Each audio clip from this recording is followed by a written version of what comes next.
I went to the bathroom and I cried. And I looked at myself in the mirror, said, this level of cricket is not for you. You're not good enough to do all this. Let's introduce the batting master of the world, Sachin Tendulkar. Well, let's share a few stories, I reckon.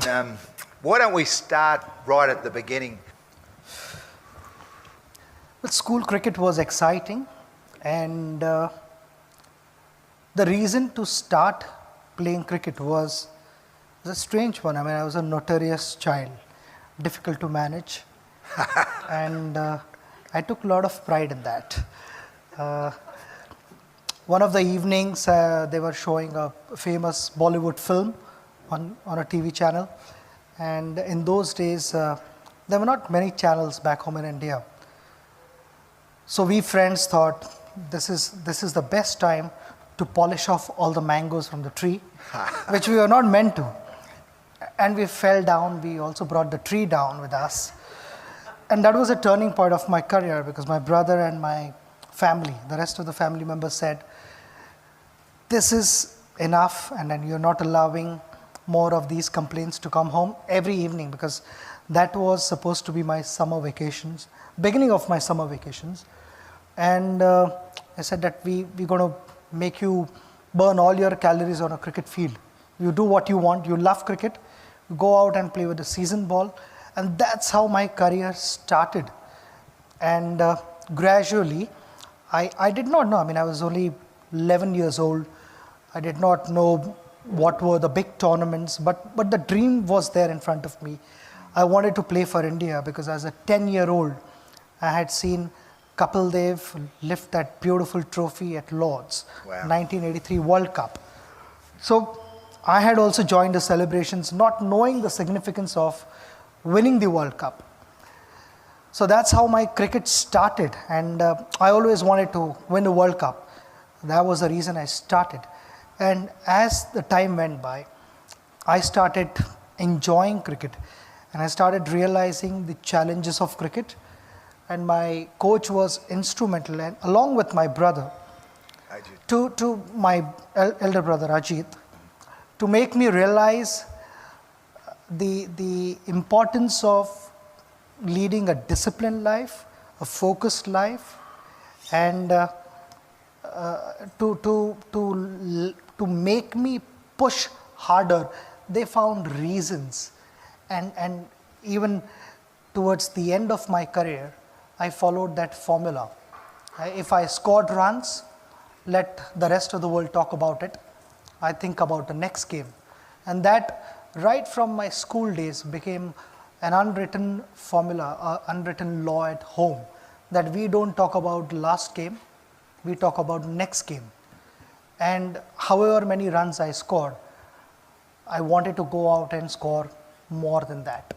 So if I didn't score, I would have a restless night. If I scored runs, I would still have a restless night, thinking that how am I going to score more?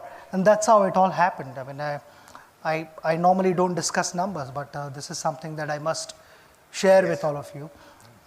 Towards the end of my school cricket career, I'd already started playing first class cricket. And the last season, I can proudly say that I averaged 1,025, because I only got out once in the whole season. And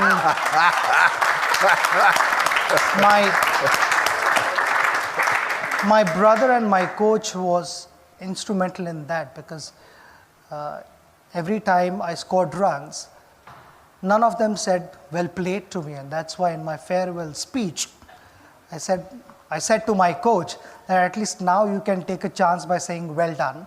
There are no more matches in my career. But something that I lived for was appreciation from my coach and my brother, which never happened. I mean, and that was something which sort of kept me giving my best all the time. And I've asked around the room, and we will have a chance to ask some questions after we have our conversation here. Many people have said, a simple, easy question: what was the best innings ever? Uh, the one in Perth, 1992, I was only 18 then, and that was a fast wicket. Everyone, I guess each and every Aussie know how fast the wicket is and kind of bounce it generates. So for someone who had never experienced that kind of pace and bounce, and Australia as usual was playing terrific cricket.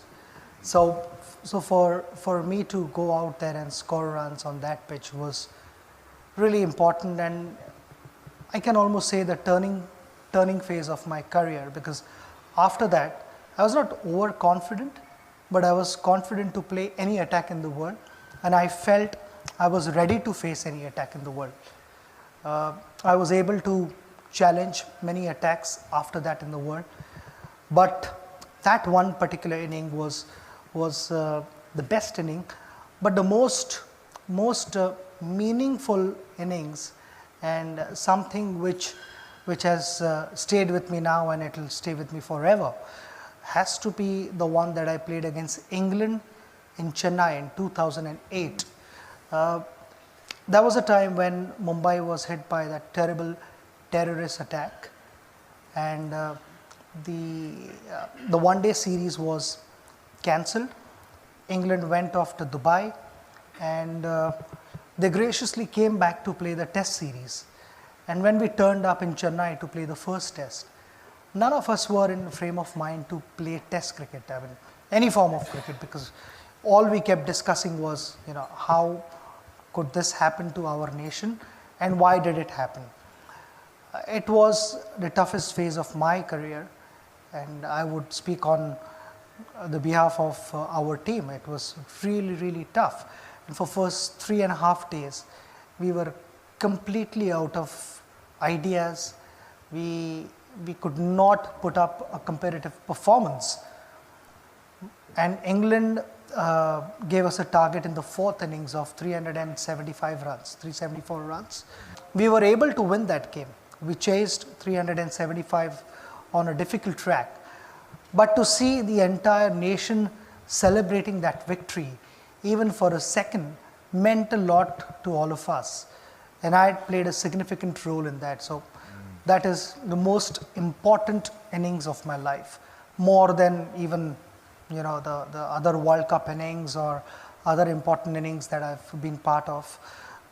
This had a different meaning altogether. So the Chennai match.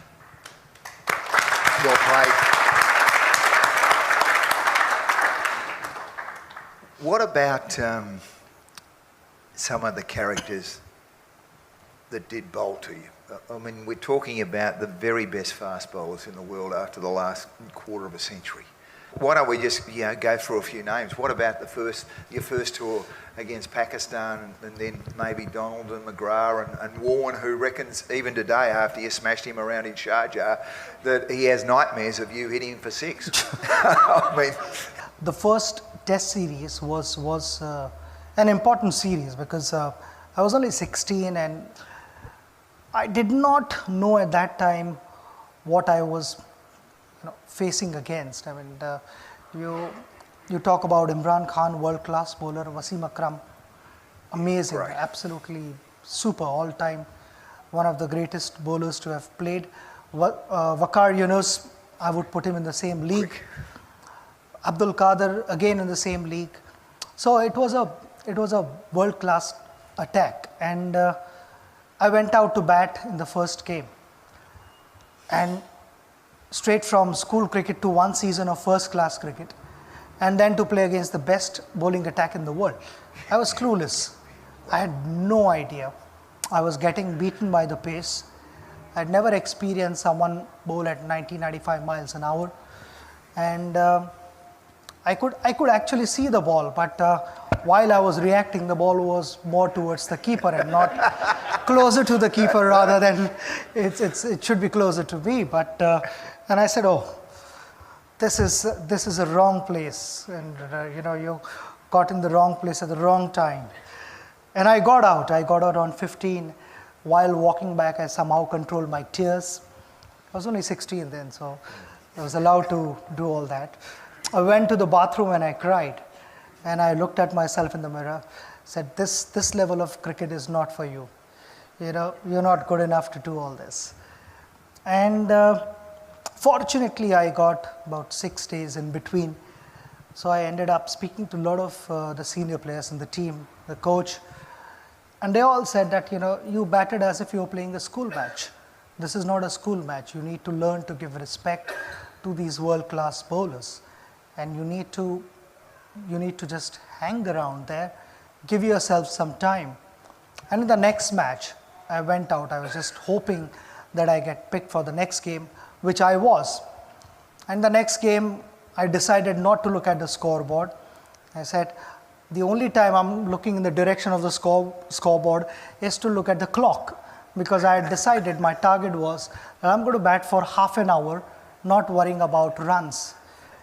And after half an hour, you know, I got used to that pace, and I said, I can deal with this pace. You know, it's not easy, but it's not impossible. And that changed my thinking. I scored 59 in that test match. And from there on, I never doubted my ability. But the first match, I thought it was my first and the last one. What about fear in that lot? You've been able to overcome a lot of pain during your career. In the same series, in the fourth test match, we were in a bad position. In the second innings, we were 34 for 4 wickets down, and with a day and a half to go. So I got hit on my nose when I was batting on 1. Later on, I realized that I had broken my nose.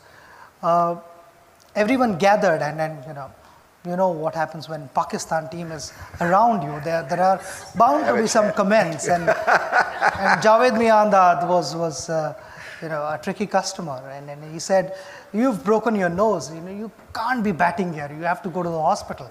Knowing that one batsman goes to the hospital, there again they start to dominate. Yeah. And a doctor came. I iced my nose and I put a bandage and I continued batting.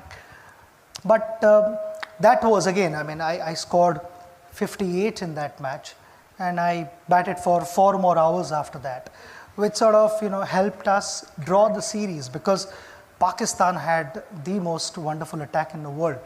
They were expected to thrash us 4-0, and to draw the series was kind of a which I got to know through English guys. It was a moral victory for us.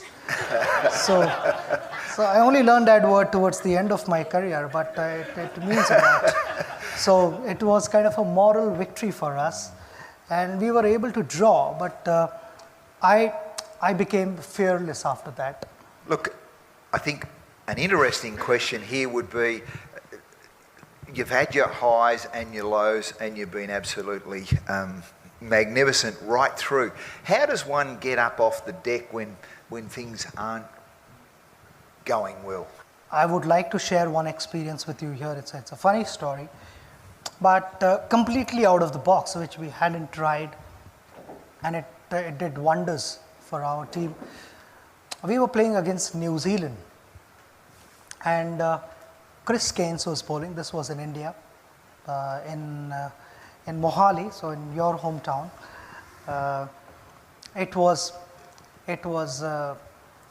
The ball was reverse swinging, and Chris Gaines was virtually beating us 2-3 times an over. I was batting with Rahul Dravid, so the main batters were batting. We'd like to believe that we were the main batters. And we were getting beaten, and we were sort of clueless because we couldn't see the shine.